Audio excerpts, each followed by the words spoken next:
네, 안녕하세요. 미국 주식 멘탈 케어하기 멘탈이 전부다의 철영입니다. 네, 오늘은 제가 초대 손님을 모셨는데요. 안녕하세요. 간단하게 자기소개 좀 부탁드릴까요? 네, 안녕하세요. 저는 강환국이라고 합니다. 저는 사실 독일에서 굉장히 오래 살았습니다. 한 20년 정도 살았고요. 그때 제가 졸업을 할 때 주식에 대해서 논문을 써야겠다라고 결심을 했었습니다. 그래서 이런저런 논문을 찾아봤는데 거기 보면은 언제 어떻게 어떤 주식을 사면은 돈을 많이 벌 수 있는가 이런 논문들이 굉장히 많더라고요. 그래서 일단 이런 논문들이 있었네.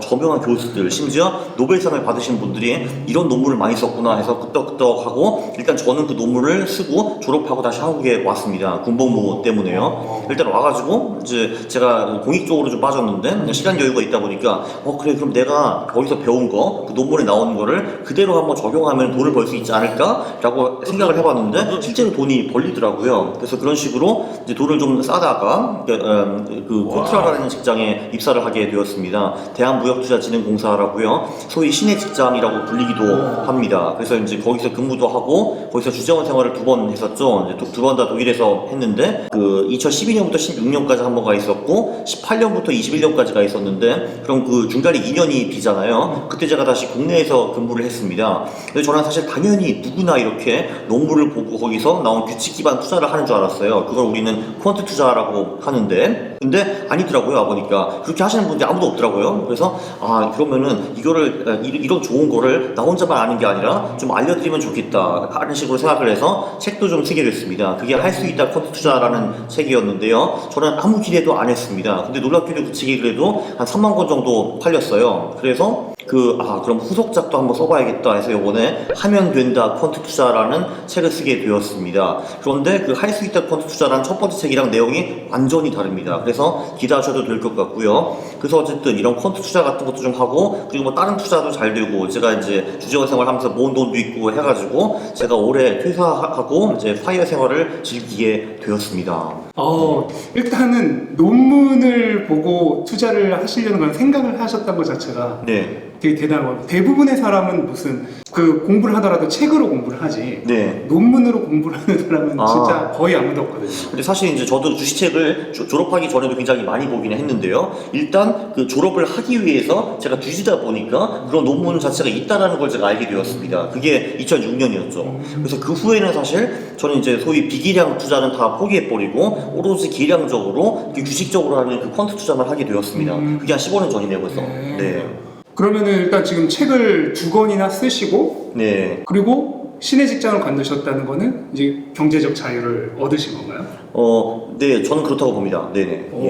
그 경제적 자유란 게 그러면은 뭐라고 생각하세요? 일단 저는요 경제적 자유가 부랑은 좀 차이가 있다고 봅니다. 사실 진짜 부자는 자기가 얼마나 가진지도 모르는 사람들이 많은 것 같아요. 근데 저는 경제적 자유 같은 경우는 어느 정도 산술적으로 말을 할 수 있다라고 봅니다. 혹시 4%의 룰이라고 혹시 들어보셨나요? 네, 저는 아니지만 그렇죠. 이게 뭐냐면은 이제 총 자산의 한 4% 정도를 매년 쓰면은 이제 그 원금이 떨어질 가능성이 적다. 그래서 거의 우리가 죽을 때까지 그 돈으로 먹고 살 수 있다라는 얘기인데 예를 들면 우리가 10억을 모았다라고 하면은 거기에 4% 즉 4천만 원 정도는 올해 쓸 수 있고 내년에도 4천만 원 플러스 인플레이션 정도를 쓸 수 있다. 그리고 소위 우리 죽을 때까지 그런 식으로 쓸 수 있다라는 그 얘기입니다. 간단히 말해서 투자의 지금 시스템이 완전히 구축이 돼 있어서 그 시스템으로 매년 4% 이상의 이득이 나니까 4%를 빼서 생활비 등으로 써도 원금이 줄지 않고 오히려 계속 늘어나는 그런 체제를 말씀을 하시는 거죠. 그렇죠. 근데 사실 그렇게 하려면은 투자 수익이 4%보다 훨씬 더 높아야 됩니다. 왜냐면은 어느 정도는 인플레이션을 커버하는 데 써야 되고요. 그러니까 우리가 4천만 원을 벌어서 다 쓰면 안 돼요. 그러면은 내년에도 10억이 남긴 하지만 그 10억의 가치가 줄어들잖아요. 그래서 인플레이션을 커버할 만큼을 또 벌어야 되고 그 각종 세금이라든지 수수료라든지 그런 거 있잖아요. 그런 것도 커버를 할 수 있어야 하기 때문에 우리의 투자 수익은 그거보다는 좀 더 높아야 됩니다. 그래도 8%는 벌어야 돼요. 경제가 또 몇 년 동안 안 좋을 수도 있는 거잖아요. 그렇죠. 맞습니다. 몇 년 동안 오히려 마이너스가 될 수도 있는 거니까. 그렇죠. 그것도 버텨야 되니까요. 이제 일반적인 평범한 직장인 기준으로 봤을 때는 모든 분들이 이렇게 연봉이 많은 건 아니니까. 그렇죠. 그런 분들이 그러면 경제적 자유를 최대한 1년이라도 더 네. 빠를 때 얻기 위해서는 네. 뭐가 가장 중요할까요? 일단 제 생각에는 지출을 줄이는 수밖에 없는 것 같습니다. 뭐 사실 그러니까 뭐 다이어트도 사실 뻔하잖아요. 덜 먹고 많이 움직여라라는데 네, 이것도 사실 뭐 뻔합니다. 투자 수익을 높이든지 아니면 지출을 줄이든지 뭐 그거밖에 없는 것 같고요. 아니면 더 많이 벌어오든지. 본인만 그래서- 지출을 줄이는 팁 네. 같은 게 있으셨나요?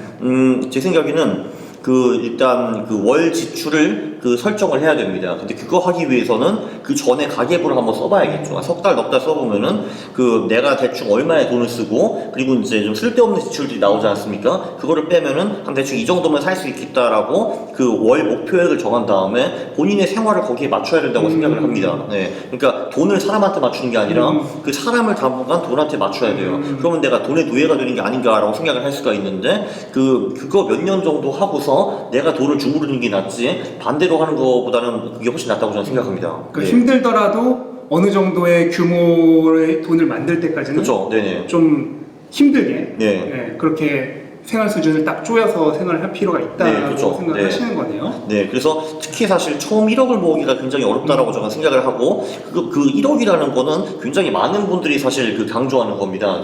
워렌 버핏의 파트너 찰리 먼거도 처음 1억이 가장 어려웠다. 그 다음에 처음 10억이 가장 어려웠고 그 후에는 그냥 알아서 굴러가더라라고 말을 했고 그래서 1억이 굉장히 중요한 금액인 것 같고 1억까지는 투자보다는 지출을 줄여서 종잣돈을 불리는 게 가장 중요한 것 같습니다. 네. 그렇죠. 뭐 규모가 아직 얼마 안 될 때는 네. 투자를 해서 수익이 낮다고 하더라도 그렇죠. 네. 그거 자체가 얼마가 안 되니까. 그렇죠. 제가 아무리 워렌 버핏이다 하더라도 뭐 1,000만 원을 가지고 30%를 벌었다. 그래봤자 300만 원이잖아요, 그렇죠. 사실. 네.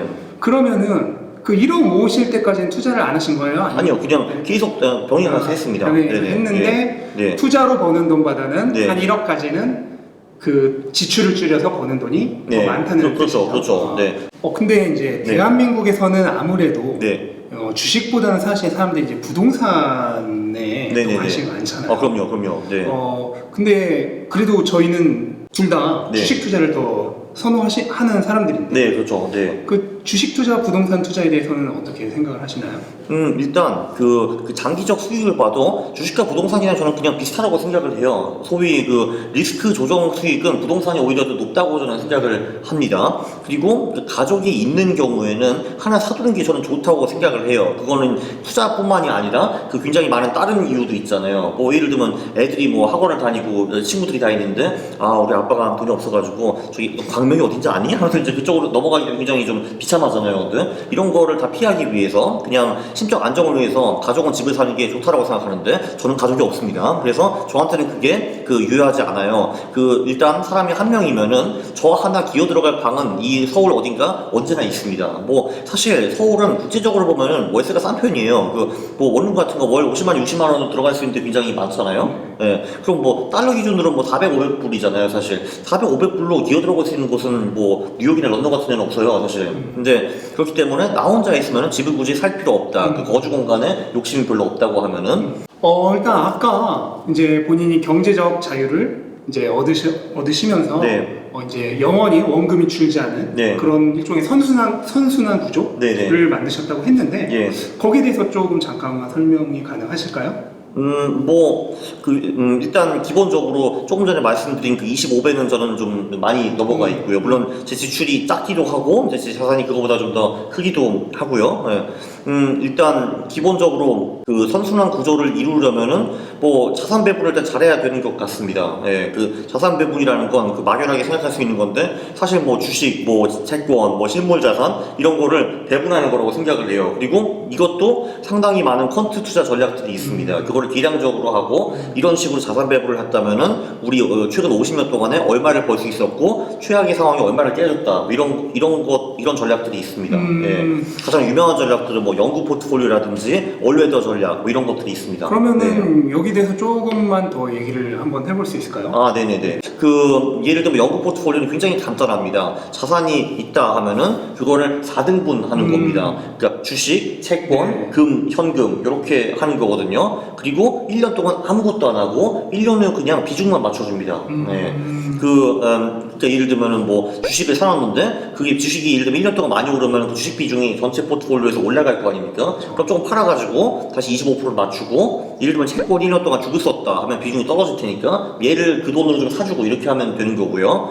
이렇게 하면은 그 최근 50년 동안에 복리 수익이 한 8에서 9% 정도 났고 최근 50년 동안 가장 많이 깨졌을 때 정말 가장 비참한 순간에 13% 깨졌습니다. 네, 이러면은 좀 굉장히 안전한 투자라고 볼 수가 있는 거죠. 네. 어떻게 보면 이제 계속 리밸런싱을 해주는 거예요. 네, 그렇죠. 1년에 잘 나가는 애를 팔아서 네. 좀 못 나가는 애를 네, 사므로써 그렇죠. 네. 그러면 결국은 평균 회귀가 일어날 거라고 보고 네. 투자를 하는 방식이라고 볼 수 그 있습니다. 방법은 그렇습니다. 네. 그리고 이거를 그러니까 하기가 굉장히 심플하죠. 1년에 한 번 와가지고 비중만 좀 맞춰주면 되는 거니까요. 네. 근데 이렇게 해도 복리 9% 그리고 최대 손실이 13% 좀 괜찮은 거죠. 네. 복리 9%하고 그 손실 났던 기간까지 다 포함해서 그렇죠. 평균적으로 네, 9% 그렇죠. 50년간. 네, 근데 당연히 적금처럼 이게 9% 한다고 생각하면 당연히 안 되시고요. 그러니까 50년 동안에 손실이 난 해가 5번인가 6번 정도 있었어요. 근데 그 손실이 크진 않았죠. 뭐 마이너스 3%, 마이너스 5% 났고 그 대신에 당연히 20%, 25% 수익이 난 해도 있었습니다. 그걸 다 통틀어 잡아서 이제 복리 8, 9%라고 볼 수 있는 거죠.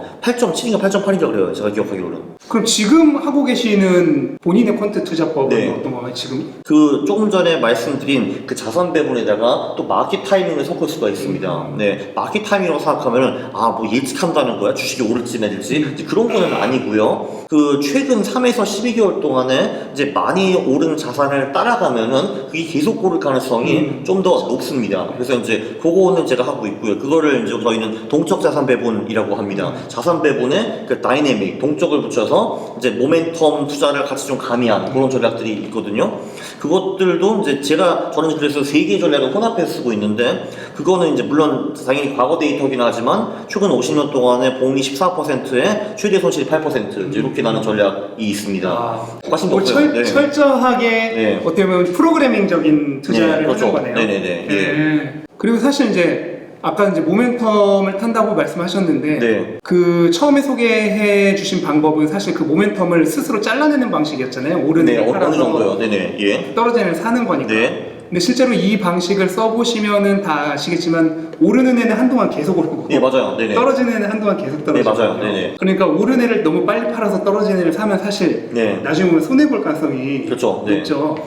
그러면은 아까 말씀하신 그 모멘텀에 타는 것도 네. 무언가 본인만의 규칙이 있으시겠네요. 그럼요. 당연하죠. 네네. 예측은 전혀 없고 철저하게 규칙에 의해서. 그렇죠. 네네. 예. 어. 그 가장 심플한 거는 그 진짜 최근 1년 동안에 어떤 놈이 가장 많이 올랐나 그걸 보고 투자하는 방법이 있고요. 그러니까 진짜 뭐 ETF를 뭐 서너 개 정도 찾아가지고 가장 심플하게 최근 1년 동안에 그 중에서 어떤 놈이 가장 많이 올랐나 걔에 투자를 하고 그 매 월말 그걸 그 반복하는 겁니다. 네. 그런 전략들도 있어요. 네. 그런데 또 이런 게 있죠. 그 4개 ETF 중에서 최근 1년 수익이 다 마이너스다. 그러니까 전체가 전반적으로 하락장이다. 그러면 4개 다 투자하지 않고 그냥 채권만 가지고 그냥 관망하고 있자. 그러니까 이런 전략을 듀얼 모멘텀 전략이라고 합니다. 네. 그러니까 그러면 주식시장 너머에 큰 네. 포트폴리오가 또 있고 네. 그 다음에 주식시장 안에서의 그 포트폴리오가 또 있고 그렇게 나뉜다고 보면 되겠죠. 그렇죠. 저는 기본적으로 여러 개의 전략을 그냥 동시에 굴리고 있거든요. 왜냐면 그 전략 분산을 통해서 또 분산 투자 효과가 또 나옵니다. 그게. 네. 그럼 지금 투자하고 계신 자산 구는 총 몇 개예요? 일단 그 암호화폐 쪽이 있고요. 근데 저는 암호화폐를 사서 보유하는 거는 아니고요. 그거를 가지고 알고리즘 트레이딩을 하는 그 전략에 투자를 하고 있고, 예, 그리고 당연히 주식 쪽이 있고요. 그리고 그 동적 자산 배분을 할 때 채권이 가끔 좀 들어옵니다. 네, 그렇게 보일 수 현금도 당연히 제가 가지고 있고요. 그 주식은 뭐 상장 주식도 있고 비상장 주식도 있습니다. 네. 그러면 아까 책을 2권 쓰셨다고 네네네. 했는데 예. 그러면은 그 책을 사서 공부를 하면은 네. 종목을 고르는 법 그리고 그 전체적인 포트폴리오를 운영하는 방법 등을 모두 다 배울 수 있는 거예요. 네, 그렇죠. 네. 그리고 그 투자 심리 얘기도 거기 많이 나오고, 근데 사실 그러니까 종목을 할 때 전략을 짜면은 그 아무리 잘 해봤자 반토막이 나오는 구간이 나옵니다, 이게. 왜냐면은 뭐 2008년 금융위기라든지 2020년 코로나가 오면은 그러면 제가 아무리 뭐 퀀트 전략을 잘 써가지고 그 종목을 사도 결국은 반토막이 나거든요. 근데 보통 사람은 그거를 견딜 수 없다라고 저는 생각을 해요. 이제 멘탈이 전부 다니까. 네. 그래서 그거를 이제 어떻게 또 막느냐 그런 방법도 거기 좀 많이 나와 있습니다. 네. 지속 가능한 포트폴리오는 최대 손실이 낮아야 된다 하고 그럼 최대 손실을 어떻게 낮추는가 그런 내용들이 좀 더 많이 들어가 있습니다. 이 책에는. 네. 그럼 결국 일반적인 직장인이 네. 종목을 뭐 하루 종일 연구할 수도 없는 거고 그쵸. 또 주식시장을 계속 자기가 보면서 뭐 펀드 매니저들처럼 네. 관리할 수 없는 것이니 네. 가장 쉽고 편하게 투자할 수 있는 방법으로 퀀트 투자가 최고다라고 이제 생각을 하시는 거죠. 저는 개인적으로 네. 그렇게 생각을 합니다. 네. 근데 이제 퀀트 투자가 아무리 그 프로그래밍적인 투자라고 하더라도 예. 결국 그거를 전반적으로 내가 관리를 하고 있다면 네. 결국 나의 멘탈이 무너지면 또 그 포트폴리오에도 또 손을 댄다거나 하는 행위를 하면서 네, 맞아요. 네, 내가 내 투자가- 전략을 네. 안 따르면 망하는 거죠. 그쵸. 그렇죠. 네네. 왜냐면 예. 투자 원칙을 지켜야 한다는 게 제일 중요한 투자 네, 원칙인데 맞아요. 네. 사실 대부분 그걸 못 네. 지키시잖아요. 그렇죠. 네네. 예. 결국 퀀트 투자라 하더라도 멘탈은 굉장히 중요하다고 생각을 하는데 그렇죠. 펀드 투자를 해도 멘탈이 50% 이상이죠. 네, 그렇죠. 네. 그럼 본인만의 그런 멘탈을 지키는 방법이나 아니면 네. 멘탈을 강화시켰던 방법이 있을까요? 일단 기본적으로 이 펀드 투자의 가장 큰 장점이 그 백테스트, 그러니까 시뮬레이션이 가능하다는 겁니다. 이 전략을 내가 몇십 년 전에 썼다면 얼마나 벌 수 있었는가 이렇게 나오는데 그 시뮬레이션을 무조건 많이 돌려보는 게 중요한 것 같습니다. 그래서 저는 만번 백테스트 안 하는 사람은 경상하지 말아라 라는 말을 하고 있긴 한데, 그러니까 왜냐하면은 이제 그거를 많이 하다 보면 확신이 생기거든요. 아 그래, 그 지금 이제 내가 20% 깨지고 있는데 아 이런 일은 뭐 1987년, 2001년, 2005년에도 있었어. 그렇기 때문에 이거는 노말한 거야 라고 이제 넘어갈 수가 있거든요. 그래서 소위 그 내가 시뮬레이션으로 내공을 얼마나 쌓았냐에 따라서 거기서 결국은 이거 버틸 수 있나 없다가 결정되는 것 같습니다. 아, 네. 그러니까 백테스트를 많이 해본 사람은 네. 그 수많은 과거의 그 역사를 스스로 증명을 해봤기 때문에 네, 그렇죠. 스스로의 전략에 대한 확신이 생긴다라는 그렇죠. 뜻이네요. 왜냐하면은 제 책을 사셔가지고 그 전략 쓰시면 저랑 똑같이 돈 벌 수 있어요. 근데 이제 언젠가 시련이 분명히 올 거거든요. 그때 이제 저는 버티고 여기 이제 이 책 보시는 분들은 그 내공이 부족하고 백테스트 경력이 부족하기 때문에 AX 이 강화국 이놈 해가지고 따라하니까 되는 게 없잖아요. 하고 이제 포기하실 가능성이 높다는 거죠. 네, 오늘 이렇게 강한국 저장님 모시고 경제적 자유 그리고 퀀트 투자에 대해서 여러 좋은 말씀을 들었는데요. 시청자분들에게 마지막으로 한마디. 자, 제 생각에는 직장인분들이 굉장히 많으실 것 같거든요. 예, 그 투자하는 거 무조건 배워야 됩니다. 우리는 100세 시대에 살고 있고요. 그 말은 뭐냐 하면은 아무리 오래 일을 40년 일하는데 나머지 40년은 내가 번 거 투자해서 먹고 살아야 됩니다. 그래서 그거를 지금 빨리 배우셔야 되는데 여기서 가성비가 가장 좋은 방법이 바로 그 퀀트 투자입니다. 퀀트 투자를 배우십시오. 하면 된다, 퀀트 투자. 네, 감사합니다. 네, 이상으로 오늘 영상 마치도록 하겠습니다. 나와주셔서 감사드리고요. 감사합니다. 네. 이만 마치겠습니다. 네. 감사합니다. 감사합니다.